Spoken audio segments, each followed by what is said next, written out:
সুশাসনের রাজ্যে কয়েকদিন পরপরই আক্রান্ত হচ্ছে গণতন্ত্রের চতুর্থ স্তম্ভ বলে পরিচিত সংবাদ মাধ্যম এবং সাংবাদিকরা। পেশাগত দায়িত্ব পালন করে বাড়ি ফেরার পথে আমতলী থানা এলাকার সিদ্ধি আশ্রম এলাকায় রবিবার গভীর রাতে আক্রান্ত হয়েছেন বৈদ্যুতিন টিভি চ্যানেল টাইমস 24 এর চিত্র সাংবাদিক সুজিত আচার্য। ঘটনার খবর পেয়ে টাইমস 24 এর chief editor Achinta Bhuiyan, Tripura electronics media সোসাইটির সম্পাদক সৌরজিৎ পাল, জার্নালিস্ট ইউনিয়নের রাজ্য সম্পাদক প্রণব সরকার, বরিষ্ঠ সাংবাদিক সানিত দেবরায়, ফটো জার্নালিস্ট ইউনিয়নের কার্যকর্তারা আমতলী থানায় ছুটে যান। দোষীদের দৃষ্টান্তমূলক শাস্তির দাবি জানিয়েছেন। পরবর্তী সময় তারা সকলে মিলে জিবিপি হাসপাতালে সুজিত আচার্যকে দেখতে যান।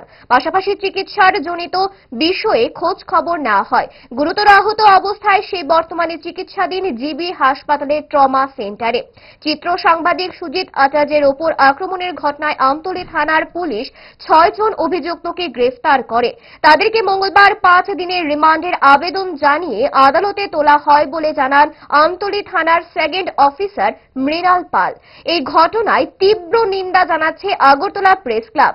এই ঘটনায় তীব্র ক্ষোভ ছড়িয়ে পড়ে সাংবাদিক, সাহিত্যিক, বুদ্ধিজীবী, লেখক, রাজনৈতিক মহল এবং সাধারণ জনগণের মধ্যে। সকলেই আশা করেন পুলিশ এই ঘটনায় যুক্ত দুর্বৃত্তদের দৃষ্টান্তমূলক শাস্তির দাবি করবে। আমরা রিটেন কমপ্লেন পাওয়া মাত্র আমরা গতকালকে একটি মামলা নিয়েছি এবং মামলা নিয়ে তদন্তের সাপেক্ষে 6 জনের নাম উঠে এসেছে। আমরা 6 জনকে অ্যারেস্ট করেছি এবং আজকে মহামান্য আদালতে আমরা ওদের ফরওয়ার্ড করছি 5 দিনের পুলিশ রিমান্ড চেয়ে। ওদের সাথে আরও কারা জড়িত আছে এখন পর্যন্ত কি জানা গিয়েছে? এখন পর্যন্ত 6 জনের নাম এসেছে। আমরা 6 জনকেই গ্রেফতার করতে সক্ষম হয়েছি এবং তাদেরকে রিমান্ডে আনে বাকি কারা জড়িত আছে আমরা তাদেরকে অবশ্যই অ্যারেস্ট করব। বর্তমানে সুজিত কীরকম আছে সেই বিষয়ে কি আপনারা গিয়েছেন এবং দেখেছেন? আমরা গিয়েছি, হসপিটালে অ্যাডমিট আছে উনি, আমাদের আইও গিয়েছে এবং আমরা গিয়েছি এবং ওনার সাথে কথা বলে ওনার স্টেটমেন্টও আমরা নিয়েছি। কোন কোন জায়গায় আঘাত করা হয়েছে সেটা কি দেখেছেন আপনারা?